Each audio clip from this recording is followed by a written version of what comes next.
4 নম্বর যে হক সেটা হলো ভালো নাম রাখা। আজকে নাম ভালো খুঁজে পাওয়া খুব কঠিন।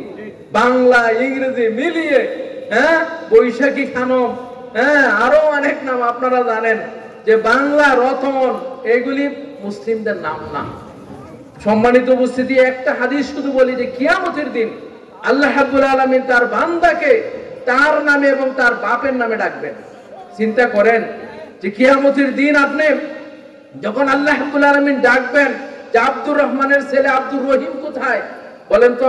আল্লাহ বলবেন আল্লাহু আকবার, আমার দুইটা নাম দুইজনের কাছে আছে, তার কাছে আছে। আর যদি কয় রতনের ছেলে আপনার কি বলে আপনার কোথায়, এইরকম নাম যদি হয় তাহলে কি হবে আপনার? সম্মানিত উপস্থিতি, এই জন্য ভালো নাম রাখা এটা সন্তানের প্রতি আপনার দায়িত্ব, এবং ভালো নামের প্রভাবও রয়েছে। সাইদ ইবনে মুসাইয়্যিব তাবি, বিখ্যাত তাবি, তিনি বলেন যে আমার দাদা একবার রাসূল সাল্লাল্লাহু আলাইহি সাল্লামের কাছে গেলেন। যাওয়ার পরে রাসূল সাল্লাল্লাহু আলাইহি সাল্লাম জিজ্ঞেস করলেন যে তোমার নাম কি? তিনি বললেন আমার নাম হলো হাসান।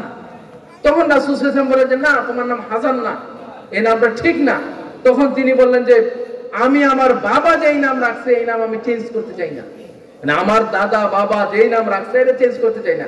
এখন সাইদ ইবনে মুসাইয়্যিব রাহমাতুল্লাহি আলাইহি বলতেছেন ফামা যালাত ফিনা হুজনুহু বা'দ, মানে সে যে নাম, এটা হুজনুন মানে চিন্তা, চিন্তিত থাকা। তো সাইদ ইবনে মুসাইয়্যিব তিনি তাবি বলতেন যে আমার দাদা যতদিন বেঁচে ছিল তার চিন্তা আর কোনোদিন দূর হয় না। সহিহ বুখারীর মধ্যে হাদিসটি ইমাম বুখারী রাহমাতুল্লাহি আলাইহি নিয়ে আসছেন। সম্মানিত উপস্থিতি, এই জন্য ভালো নামের একটা প্রভাব আছে। আমাদের সমাজে দেখবেন নামের ক্ষেত্রে শিয়াদের নাম চলে আসছে, মানে আলী, নামের শেষে আলী, নামের শেষে হুসাইন, নামের শেষে হাসান, এই শব্দগুলি চলে আসছে। এই জন্য দেখবেন মোহাম্মদ আলী হোসেন, মোহাম্মদ কবির হোসেন, মোহাম্মদ জামাল হোসেন, এই যে হোসেন শব্দগুলি লাগানো, এটা কিন্তু এখানে 3টা নাম।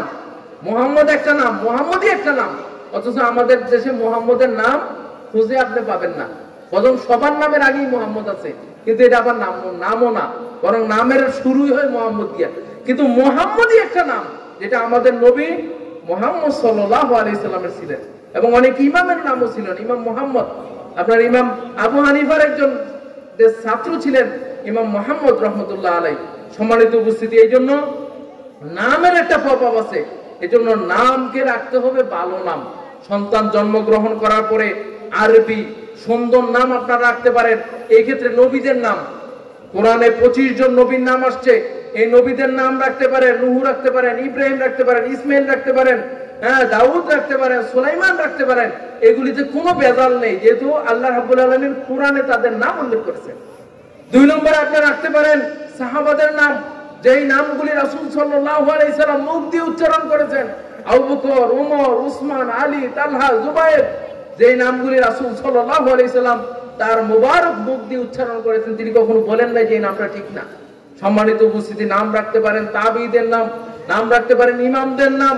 আপনি কোন ইমামের নাম দেখবেন না যে খারাপ নাম আছে।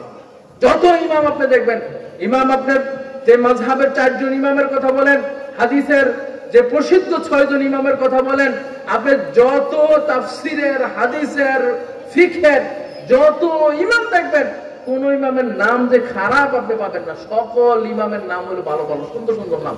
তাহলে দেখেন নামের একটা প্রভাব আছে। এই জন্য আপনার সন্তান যখন জন্মগ্রহণ করবে, সেই সন্তানের জন্য একটা সুন্দর নাম রাখা। একজন আলেমের কাছে যে আপনার সন্তানের জন্য, ছেলে হোক মেয়ে হোক, তার জন্য সুন্দর নাম রাখবেন। আল্লাহ রাব্বুল আলামিন আমাদেরকে বোঝার তৌফিক দান করুন। এবং নাম কিন্তু চেঞ্জ করা যায়। রাসূল সাল্লাল্লাহু আলাইহি সাল্লামের কাছে যখন মন্দ নাম নিয়ে কেউ আসতো, রাসূল সাল্লাল্লাহু আলাইহি সাল্লাম সেই নাম চেঞ্জ করে দিতেন, এবং অনেক সাহাবী মেনে নিয়েছেন। অনেকের নাম যদি ভুল হয়ে থাকে, যাদের এখনো বিষয় চেঞ্জ করতে গেলে দেখা যায় আইডি কার্ড যাদের হয়ে গেছে, আপনার জন্ম নিবন্ধন হয়ে গেছে, তাদের জন্য কঠিন। যাদের এখনো এগুলি হয় নাই তাদের জন্য সহজ। আল্লাহ রাব্বুল আলামিন আমাদেরকে বোঝার তৌফিক দান করুন।